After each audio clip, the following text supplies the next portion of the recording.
안녕하십니까. 두 번째 또 다시 뵙게 됐습니다. 우리 권정희 선생님, 그리고 홍미수 선생님, 김지현 선생님, 그리고 김홍현 선생님, 어, 네 분이 이렇게 참여를 하셨는데, 미처 참여를 못 하신 분들은 제가 방송이 끝나고 나면 이 내용을 그대로 저장되어 있는 이 내용을 올리도록 하겠습니다. 올려서 다시 보실 수 있도록, 다시 볼 수 있도록 할 테니까 그렇게 하시고요. 보시면서 또 질문이 있으시면 질문을 하시면 될 것 같습니다. 아무래도 좀 속도를 내야 오늘 6편을 다 끝낼 수 있겠는데, 아무리 생각해도 6편을 다 끝내기는 좀 어려울 것 같아요. 그리고 오늘도 처음이라 여러분들 마음 준비도 좀 덜 돼 있었고, 저도 역시 처음이라 이게 녹록지가 않네요. 다만 이제 너무 늦어지면 안 된다라는 그 생각 때문에 시작은 하긴 했지만 쉽지는 않네요. 좀 더 날로 더 좋아지는 그런 방송이 될 수 있도록 하도록 하겠습니다. 우리 홍미수 선생님 일바 하셨네. 1등. 반갑습니다. 반갑습니다. 반갑습니다. 자, 그러면은 뭐 시간이 이제 딱 10분 됐으니까 시작하도록 하겠습니다. 자, 밤과 돼지고기, 술, 부추, 생강, 홍설탕, 우렁 이런 것들은 우리가 좀 조심을 해야 되겠다. 이 부분을 여러분들 기억을 하시면서, 자, 소고기는 그러면 어떻게 활용하는 게 좋을까? 물론 소고기는 이제 음식으로 활용하는 부분에서 있겠는데, 여러분들이 지금 기존의 소고기를 사용할 때는 살코기를 쓰는 게 대부분이에요. 그러나 약선의 조리서에서는 소고기에 대한 부분에서 그렇게 호의적이지 않습니다. 왜냐하면은 소고기 자체가 이렇게 발물식품으로 되어 있어서 소고기를 장기간 이렇게 먹게 되어지면 콜레스테롤이 높아서 이게 혈지방이 높은 사람에게는 좋지 않기도 하고, 또한 이 발물식품으로서 습진이나 창독이나 피부 소양증, 피부 가려움증 같은 경우를 오히려 더 유발시킬 수도 있거든요. 그리고 간염이나 신장염이 있는 사람들은 먹더라도 아주 적게 먹어야 된다, 그렇게 이야기. 그러니까 사실 소고기의 조리 방법의 최고의 방법은 적게 쓰는 거예요. 살코기라고 한다 할지라도 적게 쓰는 거예요. 마치 이상한 이야기이지만 붕어빵에 붕어가 들어있지 않는 것과 같은 소고기 요리인데 소고기가 아주 적게 들어가는 그런 요리 형태로 만들어야죠. 그렇게 되다 보면 가장 소고기를 써서 약선 음식을 만든다고 했을 때는 죽입니다. 소고기 죽. 소고기 100g에 쌀 100g을 넣어가지고 이제 만들면 비위를 보하고 기회를 보하고 근거를 튼튼하게 한다라고 이제 이렇게 이야기를 하고 있는데, 실제로 소고기 100g에 쌀 100g 넣어가지고 죽을 끓이게 되어지면 한 10인분은 될걸요.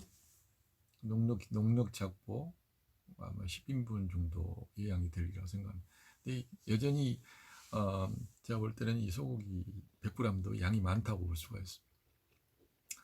우육 연약 영조탕 같은 경우는 소고기에다가 연자와 산약과 복령과 대추가 들어가 있다 해서 우육 연약 영조탕이에요.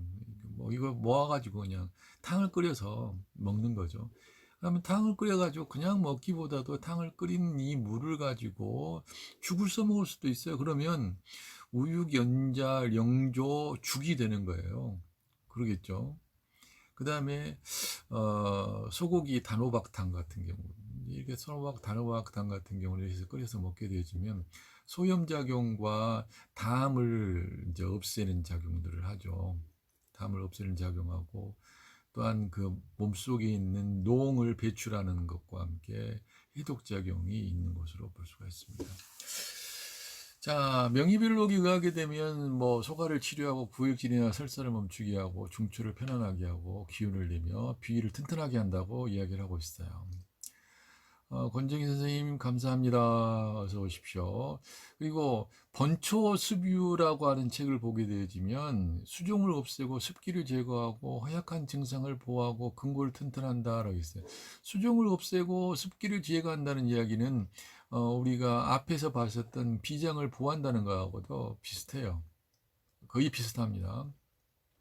그리고 진남번초에 보게 되어지면 물소고기, 물소고기는 태아를 안정시키고 부혈작용이 있다. 이렇게 이야기를 하고 있어요.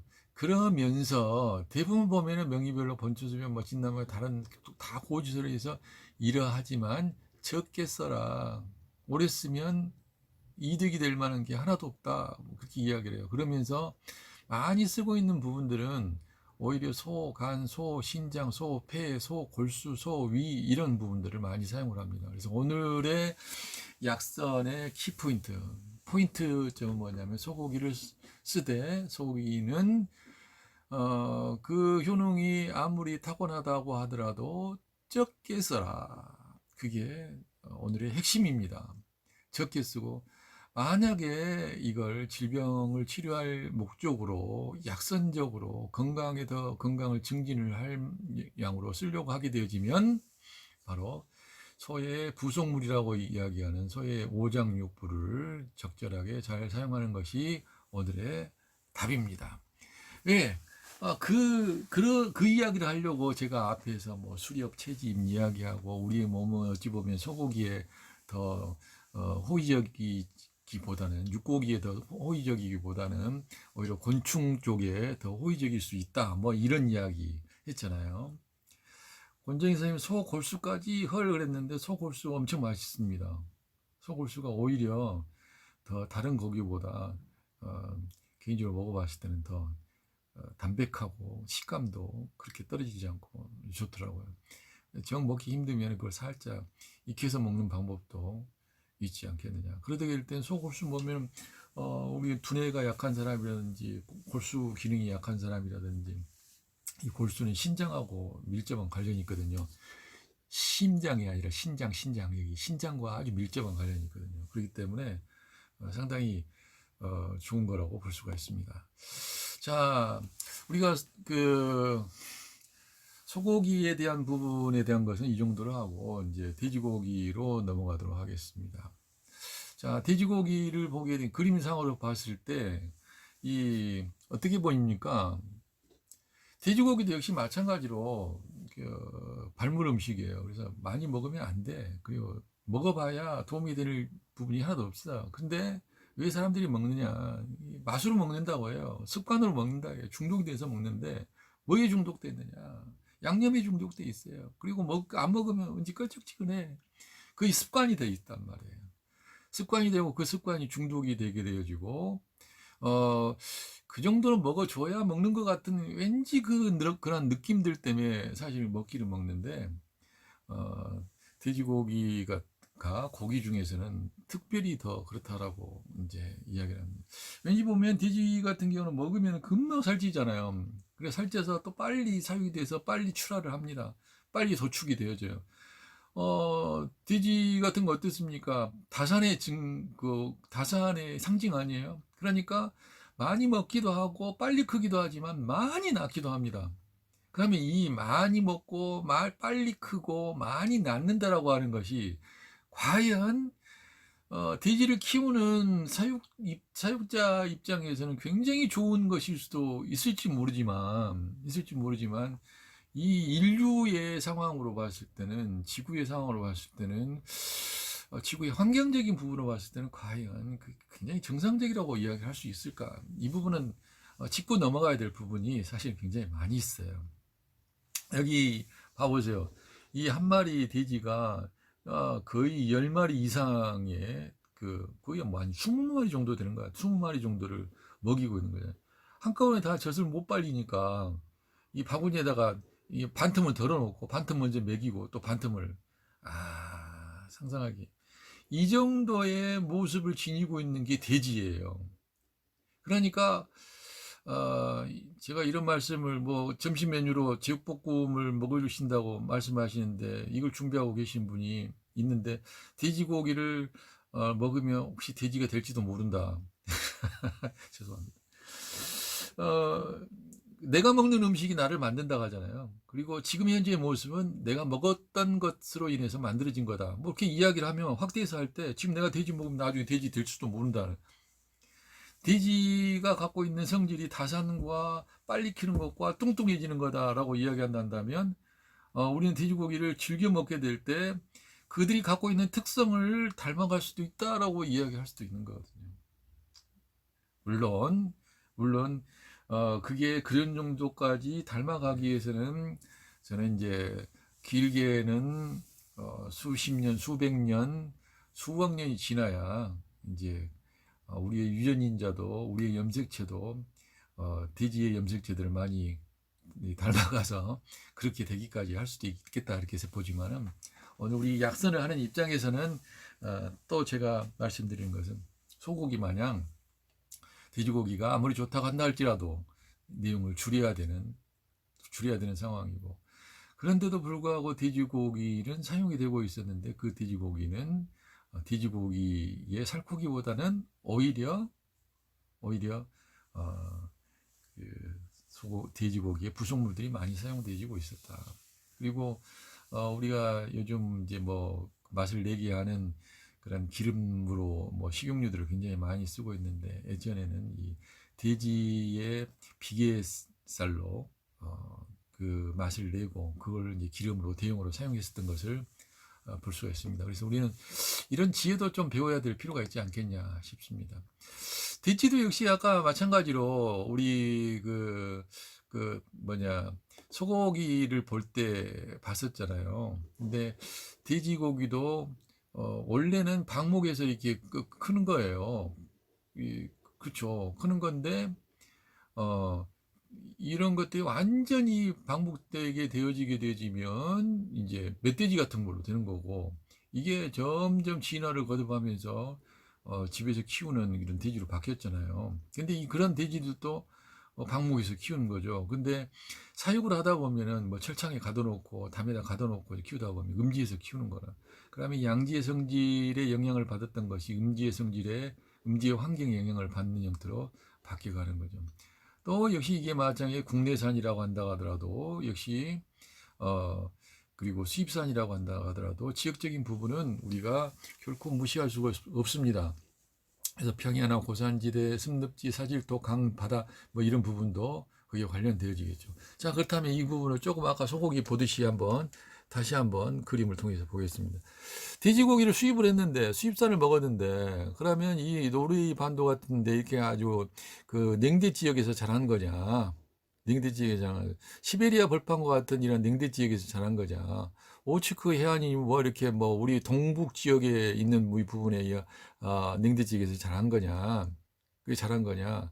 아니면은 그게 이렇게 건조한 이런 그 사막 강수량이 뭐 1년 300mm 이상이 이하 같은 데를 아마 건조 기후라고 이야기를 할 거예요. 아니면 300이 500인가 그 정확한 부분은 제가 잘 모르겠습니다. 그러나 상당히 건조한 비가 많이 내리지 않는 그런 지역이죠. 이런 데를 이렇게 그 살색으로 표현이 되어지고 있는데, 그리고 이 살색이 중간에 이렇게 박혀 있는 이 부분은 바로 고산지대예요. 고산지대로 올라갈수록 온도가 높을까요? 낮아질까요? 온도가 낮아지죠. 기압이 올라가게 되어지면 온도는 낮아집니다. 그래서 온도가 낮아지게 되지면 고산지대는 이런 한대지방이나 냉대지방과 같은 형태의 생태계가 이제 분포가 될 수밖에 없어요. 그렇기 때문에 고산지대에서 자라는 돼지, 해발 뭐 2,000m, 3,000m, 4,000m에서 크고 있는 그런 소라든지 야크 같은 거라든지 양이라든지 그런 뭐 돼지라든지 하게 되어지면 이런 것들은 성질이 얘들은 따뜻할 수밖에 없어요. 때때는 뜨거울 수밖에 없어요. 그 고산지대 같은 데서 자라는 것 같은 경우는 당연히 그렇게 될 수밖에 없는 그 생태 환경에서 크고 있는 거라고 볼 수가 있겠습니다. 그리고 또 역시 뭐 돼지는 뭐 우리가 살고 있는 온대지방에서 자라는 것이 아니라 뭐 아프리카 같은 데서도 거의 재산처럼 이렇게 키우고 있잖아요. 그래서 시집 가고 장가 가려고 하더라도 돼지 없으면 장가 못 가고, 돼지가 그만큼 어, 그 부의 상징이기도 하는 이런 입장에 놓여 있는데, 근데 그 아프리카에서 자라고 있는 돼지가 만약에 뜨겁다 그러면, 누가 뜨겁다고 한다면, 그걸 먹어가지고 몸이 더 뜨거워진다고 한다면 누가 그 돼지를 먹으려고 하겠어요. 그런데 아프리카에서 자라는 돼지는 다행히 이 뜨거운 환경을 견뎌내기 위해서, 잘 자라기 위해서, 적응하기 위해서, 밸런스를 맞추기 위해서 성질이 차갑단 말이에요. 그러니까 뜨거운 지역에 자란 사람들이 돼지고기를 불로 익혀서 먹어도 그것도 차갑기 때문에 아프리카 사람들에게 굉장히 좋은 대접을 받고 있는 것이다, 이렇게 말씀을 드릴 수가 있을 겁니다. 그러나 상대적으로 봤을 때 이제 이런 한대 지방 같은데, 냉대 지방에서는 돼지고기가 그래도 역시 먹게 되는데, 여기에는 이 돼지고기는 성질이 따뜻하죠. 만약에 이 돼지고기가 성질이 차갑다고 한다면, 아니 그나마 추운 지방에서 차가운 것을 먹으면 더 추울 거 아니에요. 더 차가워질 거 아닙니까? 성질이 차가운 놈을 먹었는데. 그렇기 때문에 또 이 지역에서 환경을 맞추기 위해서 이 돼지는 따뜻한 기운을 가질 수밖에 없는 거죠. 그래서 만약에 몸이 차가운 사람이라 한다면 한대 지방에서 수입한 돼지를 먹어야 돼요. 그게 약선적입니다. 그러나 몸이 뜨거운 사람은 이렇게 아프리카나 열대지방에서, 동남아 지역 같은 데서 자란 것을 먹어줘야 더 약이 되겠죠.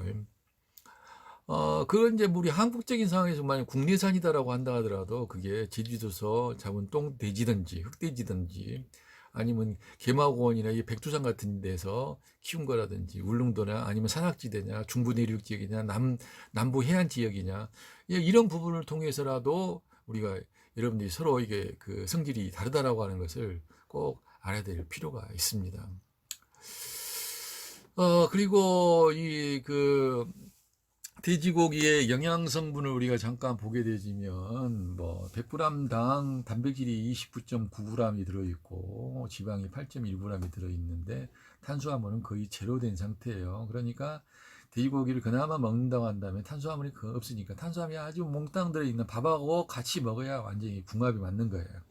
그러겠죠.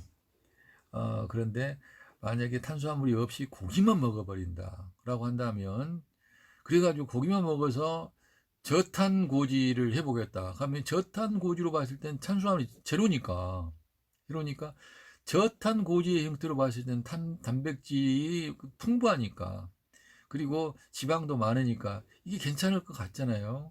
근데 이게 괜찮을 수 있는 상황으로 바꾸려고 하게 되면, 돼지고기 자체적으로 들어있는 이 나트륨 성분 외에 소금을 더 치면 절대 안 돼요. 양념을 가해서는 안 됩니다. 안 된 상태에서 그나마 사용을 하는 것이 맞다고 볼 수가 있겠습니다. 돼지고기는 소고기에 비해서 양이 허한 사람보다는 음이 허한 사람에게 더 적합하고, 기가 허한 사람에게, 기가 울결되어 있는 사람에게 더 적합할 수가 있습니다. 그러나 습열과 담습과 혈여 증상이 있는 경우라 한다면 좀 피하는 게 맞겠습니다. 돼지고기는 시원한 성질을 가지면서 비장과 위장과 신장으로 들어가게 되어지고, 신장의 음기와 간의 음기를 보충하고 음기를 만들어냅니다. 그리고 건조한 것을 촉촉하게 하고 기운을 보충하면서 혈을 양육하고, 그다음에 피부를 윤택하게 합니다. 피부를 촉촉히 적셔주는 역할을 하죠. 그런 의미에서 버섯이나 호박이나 죽순, 가지, 무, 레몬, 콩나물, 마늘, 다시마, 산사, 배추, 동과 이런 것들과 같이 사용을 하게 되어지면 상당히 부대적인 효과들을 발휘를 하게 되어집니다. 그러나 차라든지 녹차라든지 이런 거예요. 다른 화차나 이런 건 아니고, 탄닌 성분이 떫은 맛을 가지고 있는 차는 이제 이 녹차를 이야기합니다. 그리고 어떻게 보면 커피 같은 경우도 이 탄닌 성분이 상당히 많이 들어있기 때문에, 커피 같은 경우도 엄밀한 의미에서 봤을 때는 약간은 안 맞을 수도 있어요. 그러나 이제 로스팅하는 과정에서 떫은 맛을 제거했기 때문에 이제 그나마 이제 사용을 하고 있지만, 차에서 차 성분들, 떫은 맛을 가지고, 즉 탄닌 성분을 가지고 있는 것들은 잘 맞지 않는다. 팥이나 양간, 붕어나 연어나 우렁이, 새우 이런 것들은 잘 맞지 않는다. 특히 새우 같은 경우는 소고기, 돼지고기와 같이 먹게 되면 전기를 소모돼서 건강에 불리합니다. 그러니까 우리가 이제 그 먹는 새우 같은 경우는 이제 젓갈이죠. 발효시킨 젓갈이기 때문에 생새우하고는 이제 차이가 있죠. 여기서 이야기하는 새우는 생새우를 이야기를 하고 있습니다. 그리고 돼지하고 여기서는 팥하고 양간만 또 이야기를 좀 해놨는데 뭐 두부니 알로이니 뭐 이런 것도 이야기해놨지만 팥 팥도 했지만 곡류 중에는 메밀도 역시 마찬가지로 같이 먹게 되어지면 기체가 돼서 더부르고 답답해서 소화 흡수가 잘 되지 않는 그런 일들이 벌어지죠. 여러분도 잘 알듯이 메밀에 족발을 같이 쓰는 경우들도 있고 뭐 보쌈에 또 메밀국수가 덤으로 따라오는 일들이 있는데 덤으로 따라오는 것들이 꼭 좋은 것이 아닐 수도 있어요. 그러니까 그건 여러분들이 좀 늘 생각을 하실 수 있어야 되리라고 생각합니다. 돼지고기의 주의사항입니다. 돼지고기는 습열이 많거나 담이 많고 체질이 뚱뚱한 사람에게는 적합하지 않다. 고혈압, 동맥경화, 심근경색 환자들도 많이 먹으면 안 된다. 건강한 사람도 많이 먹으면 안 돼요. 고혈압, 동맥경화, 심근경색. 만약에 조금 먹으면 돼지를 그렇게 많이 안 키워도 되잖아요. 그러면 또 돼지 오폐수 이 부분이라든지 그러면 우리나라의 물 부족 국가로서 이제 물이 부족하지도 않아. 왜냐하면 돼지들이 얼마나 물을 많이 먹습니까? 또 그 오폐수가 나오는 것을 또 정화를 하기 위해서 얼마나 많은 또 물이 필요합니까? 이게 자관 물량도 어마무시하게 많이 필요하게 되고 또 정화하는 과정도 굉장히 필요하기 때문에 만약에 돼지고기를 적게 먹게 되어지면 그런 일이 적을 텐데 권정희 선생님 오늘 그냥 딱 용코로 걸리셨는데 공부니까 그래도 이 돼지고기 육류에 대한 공부를 하고 있는데 내가 육류를 점심으로 딱 정해졌다. 이게 꼭 나쁜 것만 아니에요. 더 깊이 각인되실 거 아닙니까? 그러니까 큰 의미가 있어요. 그 완고성 질병이라고 하는 것은 고질적인 질병을 이야기를 해요. 그래서 그 고질적이면 아주 위험스러운 그런 질병들 이야기하는데 암이나 홍반성 림파결핵성, 뭐 피부습진, 비산 뭐 이런 것 같은 것에도 알러지성 질환들은 돼지고기 맞지 않다. 왜? 거의 모든 육고기, 오골계를 제외하고는 거의 발물 음식으로 거의 규정을 하고 있습니다. 여기에도 여전히 약선 응용편으로는 뭐 돼지고기 동과탕이나 돼지고기 검정콩탕, 돼지고기 증액탕 뭐 이렇게 보여주고 있는데 사실 돼지고기를 가지고 약선을 요리를 만들려고 좀 시도를 안 했으면 좋겠어요. 저는 개인적으로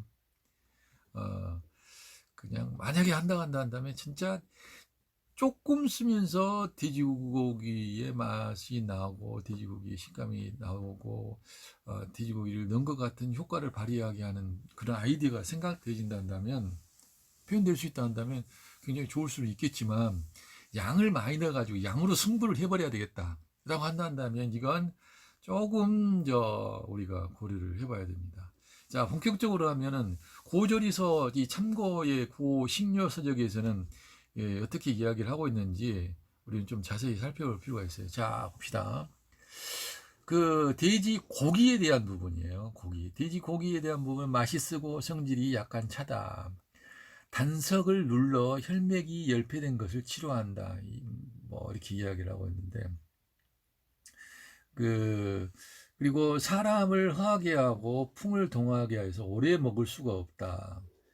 사람을 실하게 하는 게 아니라 먹으면 먹을수록 허하게 한다 이거예요. 살이 빨리 찌고 다산의 상징이고 빨리 비대해지는데 먹을수록 허하게 한다. 그래서 풍을 동하게 한다.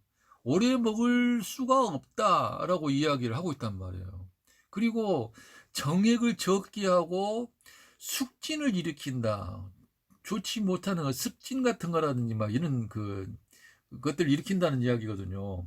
신장허증을 주로 치료하고 하기는 하지만은 이 그 아주 단발적인 부분이고 담을 일으킨다라고 이야기해요. 이 신장허증이라고 하는 것은 정력제 같은 역할을 한다는 이야기예요. 먹으면은 이제 동한다는 이야기예요. 그런데 동하기는 하지만 그게 어, 끝나게 되어지면 오히려 담을 일으킨다는 거예요. 그리고 학질을 일으킨 사람은 절대 먹어서는 안 되고 이걸 먹게 되어지면 이 학질이 재발될 수도 있다. 전염병이 재발될 수도 있다. 뭐 이렇게 이야기하고 있는 거 아닙니까? 근데 이제 뭐 콩팥, 신장이 허한 것으로는 돼지고기 고기를 먹어서 신장에 허한 것을 잡으려고 보다는 돼지의 콩팥을 먹어서 치료를 하는 것이 더 나은데 이것마저도 오래 먹으면 안 된다라고 그렇게 이야기를 하고 있어요. 그러니까 오래 먹으면 안 된다는 이야기는 치료용으로는 쓰지만 그걸 건강 증진용이라든지 질병 예방용으로는 부적합하다 그렇게 이야기합니다. 만약에 신장을 치료하는 부분에서 콩팥이 된다면 돼지 신장만 이제 다 아마 끝장이 날 거예요. 아마 그러지 않겠어요? 다 그냥 말살 될 거야, 그 정도로. 근데 이제 다행히도 이 돼지 신장을 가지고 신허를 치료를 하지만 오래 먹어서는 안 된다 이렇게 이야기를 하고 있습니다. 그리고 돼지의 혀라든지 큰 돼지 머리라든지 뭐 창자라든지 이렇게 이야기를 하고 있어요. 여기다 잠깐 한번 보겠습니다. 대두의 누런 가루, 대두 이제 대두 가루죠. 대두 가루인데 돼지를 먹지 않는다. 돼지의 누런 가루와 돼지고기를 함께 먹지 않는다는 이야기예요. 어린아이에게는 볶은 콩을 먹이면 안 되고 먹었다면은 또한 돼지고기를 먹어서는 안 된다. 애들한테는 그 콩도 볶아서 먹이는 것이 아니고 그다음에 돼지고기가 또 한꺼번에 또 먹어서는 안 된다. 만약에 먹었다면 10중 8구는 기가 막혀서 죽는다. 제가 뭐 겁나는 말로 이렇게 표현되어 있는데 돼지고기를 어린아이들이 먹게 하지 않는 것도 있지만 또 콩하고 같이 섞어서 먹지 않게 하는 것도 있고 10세 미만은 좀 걱정해야 된다. 그러니까 10세 이상은 걱정할 필요가 없다라는 이야기는 10세 미만은 걱정할 필요가 있다. 이런 이야기도 마찬가지잖아요. 그리고 또 식료찬유라고 하는 책에도 보게 되어지면 이 우리나라 그 고조리사입니다. 비위에 기가 약하여서 음식이 많이 내려 보내지 않을 경우에는 돼지 밥통 한 개를 깨끗이 씻어서 인삼가루와 귤피 이 가루를 각각 4푼과 고두밥 반 대를 돼지 비장과 함께 깨끗이 씻어 자르고 그걸 밥과 함께 돼지 위장에다가 돼지의 배, 위장이라 돼지 배입니다. 돼지 배. 돼지 배를 가르고 돼지 뱃속에 넣어서 꼬맨 후에 한 땀 한 땀 꼬맨 후에 그걸 쪄서 익힌 다음에 공복으로 먹는다. 이렇게 이야기했어요. 그리고 소금과 간장은 적당량 임의대로 넣는다. 이렇게 이야기합니다. 그리고 돼지 혀도 쓴다. 뭐 그렇게 이야기하고 있죠. 그러나 이제 또 여기에도 뭐라고 이야기한 게 있냐면 신장이 허해서 허리에 다리에 힘이 없을 때 돼지고기로 치료를 하기도 하지만 돼지 신장을 갖고 치료를 하기도 하지만 날밤이라는 것은 생밤이죠. 생밤을 자루에 넣어서 매달았다가 매일 아침에 한 10개씩 씹어 먹는다 라고는 이야기했어요. 신장을 치료할 때. 그러니까 돼지고기하고 날밤은 궁합이 잘 맞다라고 이야기를 해요. 그러나 그게 안 익은 날밤이라 했지 익은 밤이라고 이야기한 거 찐밤을 이야기한 건 아니에요. 그러니까 밤이 좋다더라 하는 것이 갖고 뭐 밤을 찐거나 가게 되면 그 효능이 나타나지 않을 수도 있어요. 이게 보제방이라고 하는 책에서 보면 저신죽탕이라고 하는 그 탕방이 있고 식률방이라고 하는 게 있는데 식률방이라는 것이 있는데 거기에 보게 되면 생률자방과 이런 부분에 있어서 보게 되면 그 날밤을 먹고 난 다음에 돼지 콩팥으로 만든 저신죽을 먹는다고 하였다라고 이야기하고, 날밤은 바람에 말린 밤을 햇빛에 말린 것보다 더 좋고, 이 바람에 말린 날밤은 천천히 잘게 씹어서 침으로 삼키는 것이 좋다고 했습니다. 만약 너무 자주 먹어서 배부를 정도가 되게 되면 이것도 역시 그 밤이 비장을 상하게 만든다. 양기를 상하게 만든다. 기를 뭉치게 만든다. 기를 통하지 않게 한다. 그렇게 이야기를 하고 있어요. 자, 여기도 보면 돼지 간에 대한 부분이 나오죠. 여기도 돼지 콩팥, 돼지 간, 돼지 위, 돼지 창자, 돼지 발굽, 돼지 심장, 돼지 간, 돼지 콩팥, 돼지 방광, 위장, 뭐 이렇게 이야기를 하고 있어요. 그리고 청금요방과 식치 부분에서도 보게 되어지면 돼지고기는 신장에 이로우며 신장의 기운을 보한다. 그렇게 이야기를 하고 있습니다. 아, 돼지고기 먹어도 좋네. 신장 안 좋으면. 그리고 신장에 좋다고 하니까. 그런데 황제가 말하기를 뭐라고 했냐면 대두가루와 함께 먹게 되어지면 안 된다. 먹지 말아라. 그리고 볶은 대두는 10세 이하의 소아가 먹어서는 안 된다. 대두를 먹은 후에는 돼지고기를 씹게 되면 반드시 기가 뭉쳐서 죽게 된다라고 하는 이야기를 같이 하고 있어요. 그러니까 그러면서 그 메밀면을 돼지고기나 양고기와 함께 뜨겁게 먹으면 메밀면을 돼지고기와 양고기와 함께 뜨겁게 먹으면 불과 8, 9번 먹는 사이에 열풍으로 인해 가지고 눈썹이 빠지게 되고 다시는 눈썹이 자라지 않을 수도 있다. 이렇게 이야기를 하고 있어요. 그리고 또 이 돼지고기는 소고기와 함께 같이 먹게 되면 반드시 천백충이 생긴다. 그렇게 이야기를 하고 있습니다. 또 모든 돼지고기는 맛이 쓰고 성질이 약간 차갑고 독이 약간 있다고 이야기하고 있고, 신장에 좋으나 고갈된 신장의 기운을 보하지만 절대로 오래 먹어서는 안 된다. 오래 먹게 되어지면 보했던 것들이 오히려 보여지는 것이 아니라 정액을 감소시키고 숙병을 발작시키고 근골을 약하게 하고 혈맥을 닫게 해서 피부를 허약하게 만든다. 증언이래요, 아주. 그렇잖아요. 그렇기 때문에 이런 돼지고기를 이런 돼지고기에 중독이 돼가지고 우리가 거기서 벗어나지 못하게 되어진다면, 그리고 그걸 가지고 이런 여러 가지 약점을 가지고 있고 변수를 가지고 있는 이 식재료를 가지고 약선 요리를 만든다. 약선 요리를 한다는 것은 상당히 도박과 같지 않겠냐라고 생각이 돼요. 좀 밑에 봐보세요. 생새우를 돼지고기와 같이 먹으면 항상 메스꺼워 침을 자꾸 뱉게 하고 전기를 어쩐다? 손상시킨다. 환장할 일이에요, 진짜. 그쵸? 다시 보면은 돼지 방광, 돼지 밥통, 돼지 간, 그 다음에 돼지 배때기, 돼지 밥통, 그렇게 쭉 이렇게 이야기를 하고 있죠. 그러니까 많은 내용들이 결국에는 뭔 이야기를 하고 있냐면 돼지를 많이 먹어서는 안 된다. 치료용으로 잠깐 쓸 수는 있다. 그러나 그게 습관이 되지 않도록 하는데 이미 우리는 습관이 돼버렸잖아요. 돼지고기 아니면 안 먹어버리잖아요. 그냥 밥을. 여러 가지 모양으로 이제 돼지고기를 해서 먹게 돼. 그러니까 이제 문제가 발생을 하는 거죠. 몸이 아주 안 좋은 경우에는 잠시 좀 먹어둬라. 그러나 좋아졌다라 하면 얼른 금해하라. 그래야 기도 손상이 되지 않고 몸도 약하지 않고 오히려 이제 좋은 결과를 발휘하게 되어진다는 것이죠. 그래서 이제 제가 조금 더 몇 가지를 말씀을 드리고 나서 이제 정리를 해드릴게요. 고기는 결론적으로 식품집에서도 뭐라고 이야기하냐면 근골을 튼튼하게 한다? 아니에요. 근골을 약하게 하고 사람을 강하게 한다? 아니, 사람을 흥하게 한다. 오래 먹으면 안 되니 헛살이 찌게 되고 풍을 동하게 하게 되고 금창은 더욱 심하게 되어진다. 그렇게 이야기했어요.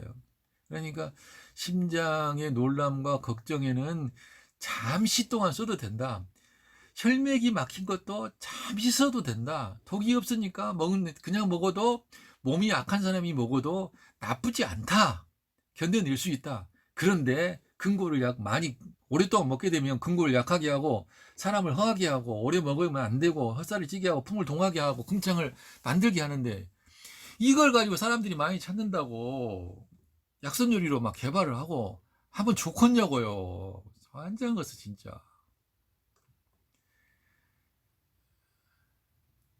그러니까 우리 약선 요리 만약에 한대 된다면 진짜 조금만 써야 돼. 안 먹으면 그냥 금방 미쳐버릴 것 같으면 조금만 쓰기는 쓰되, 아무튼 그래야 될 상황입니다. 뭐. 근데 이제 만약에 우리가 약선에서 그래도 좀 적극적으로 연구를 해야 될 부분이 있다 한다면 돼지 심장, 돼지 간, 그다음에 돼지 심장 말고 신장, 위, 대장, 폐 이런 것들은 각각의 장기를 돕는 데 도웁니다. 사실 이게 이장 보장법 아니겠어요? 그래서 조금 이 돼지고기를 이야기를 하면서 이장 보장법에 대한 것을 잠시 말씀을 드리기 위해서 이 그림을 참고를 해보시기 바랍니다. 자,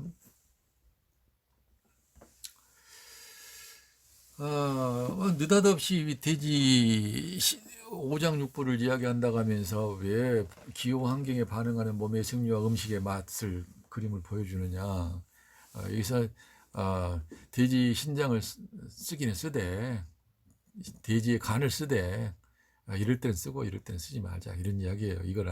이걸 여기에 적용을 해서 할 줄 알아야 된다는 거죠. 봄은 간의 계절입니다. 그쵸?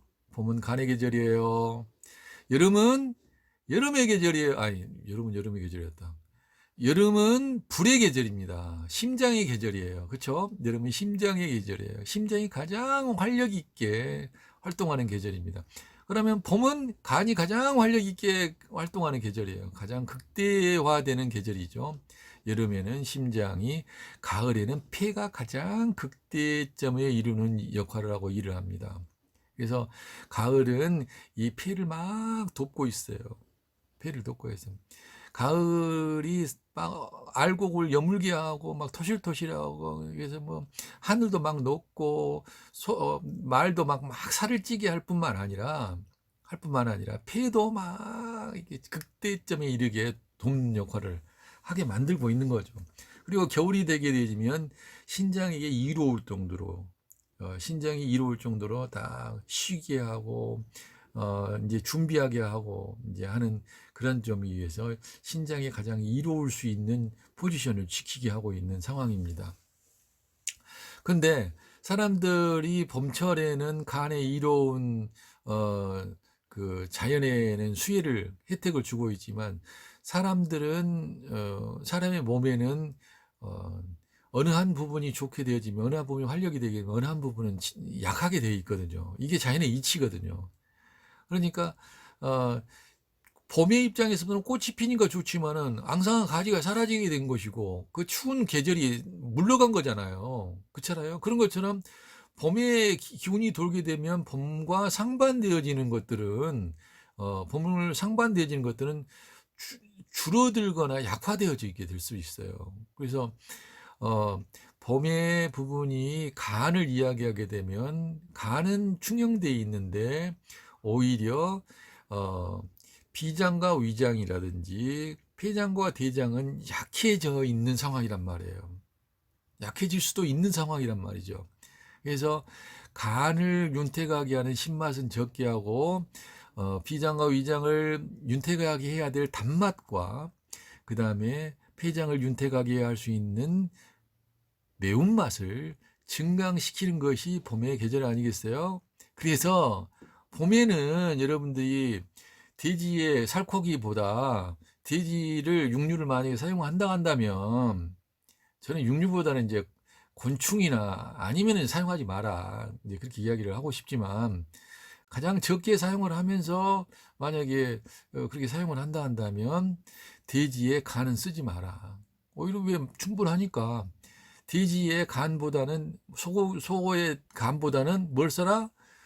돼지의 위라든지 돼지 배를 쓰고 돼지의 폐를 쓰지, 소의 폐를 쓰지 간은 쓰지 마라.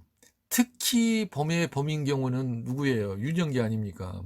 근데 범인데도 불구하고 1년 내내 봄을 사는 것이 아니라 1년 내내 또 가을을 사는 사람도 있어요. 가면 갱년기 여성들이나 남자들은 또 봄은 봄이지만 내 나이가 이제 갱년기야, 가을이야 라고 생각한다면 봄은 봄이지만 가을을 살고 있는 사람이기도 해요. 이런 경우라 한다면 어, 봄은 봄이지만 가을을 살고 있기 때문에 사실 매운맛, 신맛이 더 필요할 수도 있어요. 그러니까 적당히 먹어도 되는데 유년기에는 일단 그런 위치가 있다. 그래서 여러 가지 이유를 막론하고 아무튼 줄이는 것이 신맛은 줄이고 단맛과 매운맛들, 즉 간은 먹지 말고 위장과 폐는 많이 먹을 필요가 있다. 그리고 여름이 되게 되어지게 되면 쓴맛을 먹어서는 안 되니까. 근데 돼지고기에서 제일 맛있는 부위는 사실 염통이라고 해가지고 그 심장이거든요. 그 돼지 부속물에 심장이 제일 맛있어요. 돼지 심장은 근데 이 제일 맛있는 심장을 여름에는 먹으면 안 돼. 오히려 여름에 먹지 마. 여름에는 돼지의 콩팥하고 돼지의 폐는 먹지만 심장은 먹지 마라. 그래서 여름 요리를 만드는데 돼지 심장 가지고 약선 요리 만드는 안 맞아요.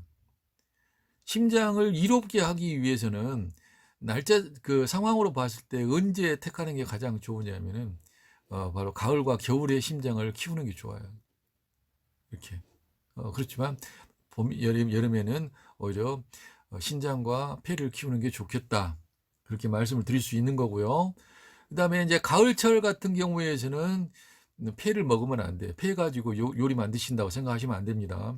오히려 심장이나 돼지 심장이나 그 소 심장이나 그리고 돼지 간이나 소 간을 가지고 요리할 수 있는 방법을 아이디어들을 개발해야 돼. 그걸 맛있게 만들 줄 알아야 돼. 이래야 남들이 이걸 갖고 살코기 가지고 만들고 살코기로 만들기가 편하니까 그렇게 만들면 그냥 편한 것은 편한 만큼에 대한 그 밖에 나오지 않지 않겠냐 싶어요. 그래서 우리 약선 영양조리과 교수님들도 마찬가지지만 우리 학생들도 역시 그 육류편에서는 우리가 살코기보다는 바로 그 부속물을 더 좀 관심을 가지시고 또 그 일반적인 그 큰 육고기들보다는 뭐 파충류라든지 곤충이라든지 애벌레라든지 이런 부분들도 그 눈에 보이지 않게 쥐도 새도 모르게 자식들도 모르고 며느리도 시아버지도 모르게 시어머니도 모르게 조금씩 집어넣어 가지고 오히려 쓰는 것이 더 나을 수도 있겠다라고 하는 것을 말씀을 드려봅니다. 아무튼 이렇게 볼 수가 있겠고요. 이제 그 돼지 중에서는 뭐 멧돼지도 있겠고 이런 상황이 있는데 이건 교과서 여러분들이 참고를 하시기 바랍니다. 사실 오늘 육고기에 관련된 그 강의의 2분의 1은 다 한 거나 마찬가지예요. 그리고 오늘 수업은 그 12시까지만 하도록 하겠습니다. 12시간 하고 다음 주에 남은 부분을 이제 더 살펴볼 텐데 다음 주에는 이제 그 닭고기부터 해서 나머지 부분까지 쭉 끝내는 것으로 하도록 하겠습니다. 멧돼지는 일반 돼지와의 맛이 다르다고 하던데 더 뻗셔요. 더 뻗시고 더 그렇게 제가 볼 때는 더 맛있다 안 맛있다 더막저 야생에서 길들여져 있기 때문에 더 노린내라든지 이런 그 냄새가 더 많이 납니다. 그러나 이제 멧돼지도 역시 멧돼지 쓸개라든지 막 이런 것들은 거의 뭐 그 웅담에 비견할 만큼 그 정도 효과가 있습니다. 우리 권정희 선생님 부속물로 곤충로 그렇게 말씀하시는데 당연히 부속물로 곤충로 하시는 것은 그만큼 제가 여기서 말씀드리는 부속물은 또 안타깝게도 이거예요. 저 방목에서 키운 그런 걸 이야기하지. 독가스 먹으면서 막 사료 먹으면서 컸었던 뭐 순식간에 막 그 살찌고 빨리 크고 하는 그런 뭐 GMO 사료 먹고 큰 그런 돼지의 부속물 저도 역시 노라고 말씀드리고 싶어요. 그러나 방목에서 키운 그런 것들은 굉장히 막강하고 실제로 저 그 사자들이나 이 맹수들이 그 짐승들 잡으면은 고기는 안 먹어요. 고기는 안 먹고 속에 있는 부속물만 먹잖아요. 그리고 이제 힘없고 사냥을 제대로 못하는 애들 이런 애들이 이제 나중에 저 사자나 맹수들이 와서 안에 있는 거 다 먹고 난 다음에 이제 버려진 거 이제 와서 이제 먹고 이제 그런 거 아니겠어요. 그렇기 때문에 그만큼 그 더 그 효과를 발휘를 하는 것이 있는 것이 한편으로는 뭡니까 저 소부속물이라고 이야기를 하는 겁니다. 아유, 자, 오늘 저 그 김홍일 선생님, 홍미수 선생님, 권정희 선생님, 노인정 선생님, 김지현 선생님 너무 반갑고요. 반가. 곤충바 옥자에서도 옥자 말고 그 어디 영화죠? 무슨 열차인가요? 무슨 열차였어요? 노인정 선생님? 뭐, 무슨 열차? 우리 이기훈 선생님도 나오셨어요? 근데 안 보이셔. 설국열차다. 설국열차에서 곤충바가 나왔는데 이제 이게 그 굉장히 정서적인 부분하고도 많이 관련되기 때문에 심리적인 부분과 관련되기 만약에 우리가 곤충의 요리들 이 부분을 쓴다고 한다면 이런 곤충 단백질을 사용한다 한다면 지도새도 모르게 써야 돼요. 그래서 감추는 부분이 아주 감추는 부분을 잘 감춰야 되죠. 몸이 안 좋아서 병원에 입원하셨다고요? 예, 아이고 어디가 혹시 안 좋으신지는 아시고요. 전화라도 한번 드려야 되겠네. 아유, 아무튼 오랜만에 그 온라인으로 수업을 한번 해봤는데 많이 부족한 게 많았습니다. 다음 주에는 제가 좀 더 알차게 준비를 해서 온라인을 제대로 해보도록 하겠고요. 변증 시설은 지금 현재 교육 방식 형태로 이제 하도록 하고요. 당분간 약선 본초학은 이 방식으로 해서 공부를 하도록 하겠습니다. 권정희 선생님, 간 먹자, 폐, 위 먹자, 지도새도 모르게 먹자. 야, 호르 아무튼 그래 굉장히 그렇게 무서우셨어요? 예, 다음 주에도 10시에 하려고 합니다. 혹시 시간대 바꾸고 싶으신 분 계세요? 그러면 그 시간대 한 9시로 땡길까요? 아니면은 다른 요일도 뭐 가능할 수는 있습니다. 근데 이 시간대를 이렇게 나중에 그러면 합의하셔가지고 어, 그 댓글로 나누시면 제가 그 합의한 그 시간대를 따르도록 하겠습니다. 와, 이거 나물 캔다고 산에 돌아다니시다가 자빠져가지고 뼈가 뽀사졌다고요? 오래 가는데 나이 드셔가지고 이 홍화를 홍화 씨를 조금 갈아서 드셔야 되겠구만. 그래야 빨리 뼈가 붙지. 홍화는 좌우간 뼈 붙는 데는 척추뼈가요. 아이고, 아무튼 척추는 요즘 그 수술을 하는 수술요법이 많이 발전돼 가지고 우리 척추뼈, 갈비뼈 뭐 어디 척추뼈도 다치고 갈비뼈도 다쳤어요. 아무튼 제가 전화 한번 해보겠습니다. 잘 계시고요. 다음 주에 또 뵙도록 하고 혹시나 궁금한 사항들이 있거나 하게 되시면 우리 약천 본추악 밴드에 글들을 남겨주시기 바랍니다. 감사합니다. 안녕. 빠이빠이. 사랑해요. 사랑합니다. I love you.